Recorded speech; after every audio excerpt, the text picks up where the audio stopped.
country is bidding farewell to former President Jimmy Carter, who made his more than 4 decades in retirement a remarkable second act dedicated to charity and faith. As Christian Benavides reports, Carter, who lived until 100, faced several health challenges, but in his later years, he pressed on with a joyful spirit. James Earl Carter Jr., the 39th President of the United States, was surrounded by his family when he died peacefully at home in Plains, Georgia on Sunday. Former President Carter celebrated his 100th birthday in October, along with a backyard military flyover honoring his service in the Navy. Outside the Carter Center in Atlanta, mourners are leaving flowers, candles, and signs like this one, saying, "We love you, President Carter."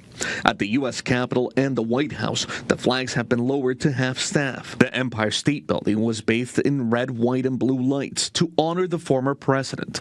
A moment of silence was held for Carter before the Washington Commanders' Atlanta Falcons game outside the nation's capital. President Biden is among countless world leaders and dignitaries to express their condolences. Today, America and the world, in my view, lost a remarkable leader.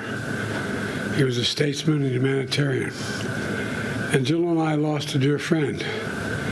I've been hanging out with Jimmy Carter for over 50 years, it dawned on me. Jimmy Carter lived a life measured not by words, but by his deeds. In 2023, Carter said goodbye to his beloved wife of 77 years. Rosalynn, the former peanut farmer turned governor of Georgia, was elected president in 1976 in a race against President Gerald R. Ford. I, Jimmy Carter, do solemnly swear. Next month marks 48 years since Carter was sworn into office. His single term in the White House saw the highs of negotiating the Camp David Accords, bringing peace between Egypt and Israel, and the lows of the Iranian hostage crisis. In the years after leaving office amid defeat to Ronald Reagan in 1980, Carter's human rights and social welfare campaigns helped earn him the Nobel Peace Prize. For decades, Carter built houses with Habitat for Humanity. Morning, everybody.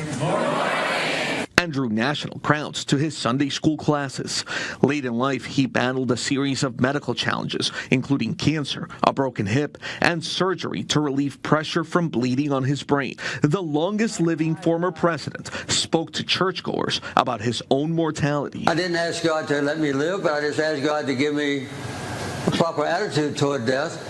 And I found that I was absolutely and completely at ease with death. To the end, Jimmy Carter led a life of public service that impacted and inspired millions.